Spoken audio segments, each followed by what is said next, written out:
Hi, my name is April Kirkwood, and this is like the fifth tape I've made for you on for TEDx for my presentation. This is a draft. However, I'm getting a little bit better at it because I keep doing it over and over. I went back to my old system of recording. So, my name is April Kirkwood. Any suggestions, notes, please feel free. I want this presentation to be what you want and a success as well as you do. Once again, my name is April Kirkwood.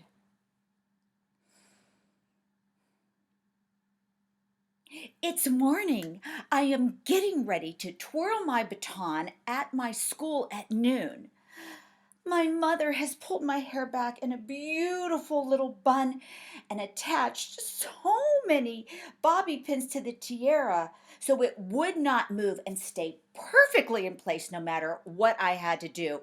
Yeah, I was going to go out there and smile, dazzling the community, the school, and most importantly, my mom. But right now, I wasn't smiling, not even close to smiling. I sat, it's the 70s. I'm looking at that green, putrid carpet, listening to my mom and stepdad screaming at one another from the other room. Boxing matches, calls to the police station, visits to the hospital was the secret that we called normal in our family. But it wasn't normal. I mean, it was though I had this giant ball of yarn inside of me, not letting me feel calm and peaceful. I mean, there really wasn't much for me to do. I'm 15. I did what I always do. I tiptoed to my room and I put on my record player and I took off my marching boots and laid down on my canopy bed.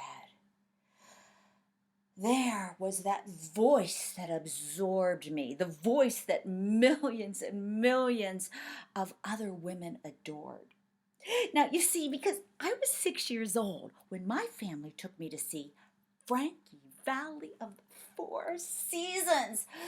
It was though when I first heard that song, he touched my soul in some way that, quite frankly, no one has been able to do since then. He became my blanket, my security. It's funny what children do when they grow up in a trauma home. They will do anything to maintain resiliency and keep their wits about them. Frankie Valli, his voice, his songs kept me from the fear, the fighting, and the hopelessness in my life. Now, quite frankly, I still clung to that. I mean, I wanted to save my family. I wanted to have my mom stop taking pills and disappearing in front of our very own eyes. I wanted her to be the woman I knew she was inside. I kept cradling that ball of yarn because, well, whether I believed it or not, that was all I knew. And still I continued. I mean, I was really a good girl. I went to church. I stayed home near my family. I went to a local university, married a great local guy, had two beautiful kids, got two masters, was in education. I kept up the fight for us. I was going to fix it. But eventually, that ball of wine kept growing on and on and on until my very being got twisted up in knots and threads. I had become lost. At the age of 35, well, my whole life collapsed in front of me. My husband had an affair with my cousin, seriously, I know, and married her. I then had an affair with one of my counseling professors. Great, right? My mother, who was absolutely stunning, had an affair with one of her psychiatrists, told him off, and it became a big public thing. Right there and now, I knew that I had stayed a little girl far too long. I began my journey back by packing up my children and moving to South Florida. Now, for the first time in my life, I had no mom, no man, a Yorkie, a kid in college, and one in high school with a full-time job. But something came over my whole environment that was completely new. In fact, it was very uncomfortable for me and still kind of makes me edgy. There was calm and quiet everywhere. I began to study Eastern philosophies. I became celibate and I enjoyed the solitude of the beach and of my home and of sitting on the patio listening to the rustle of the palm trees. With time, I grew able and ready to take my beautiful ball of yarn out and begin to look at it. Wow, there was a lot of stuff hidden there. Some things I had hoped had disappeared. And quite honestly, there were a lot of things that I didn't even consciously remember.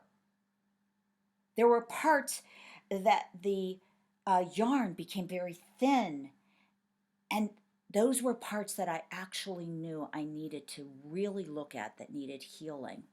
There were other parts that were bound up in knots, big knots that I knew I could never undo. I looked at those knots and I said, what is there in there that I need to really concentrate on? Hurts, unforgiveness, hate, grief. I did have a lot of grief. I felt guilty for what I put my kids through. There were things that was embarrassing. I didn't even want to acknowledge to myself, much less to anybody else. But the most miraculous thing happened. As I kept going through my yarn, I noticed that through all the skinny parts and the ravages and the knots and the tangles, that in those threads were also beautiful colors, bright colors, good memories, laughter, joy, events I was very proud of, people that really put it out there for me, and the sacrifice so many people made for me to be where I am. I decided right there, that is my story. It's not their story, it's my story. And I am imperfectly perfect, and that's okay. I decided to own all of it because even in the darkest parts, I learned lessons of forgiveness, long suffering, and a work ethic. There was so much good there. Now I own my ball of yarn. Like from the Old Testament, Joseph with a coat of many colors, I was proud. I had not been perfect, I was imperfect because I looked at my story. Are you ready to take the chaos in your own personal history and give it clarity? Gain a sense of calmness, of understanding, and of a peace that passes all of it. You can look at your story and find what I got. You need only 3 things. Be strong, be courageous, open up your story. Begin to look at it from an adult perspective, almost as though you were watching it like you're watching a movie. You became awake in it. Number 2, gain awareness of the positive and negative lessons, all of it, the people that gave so much, the people that did the best they could with what they had to offer at the moment. They really did offer a lot, and you really did learn a lot. From there, take and embrace it. Own it as yours. Rule it. Be proud of yourself. Be perfectly imperfect.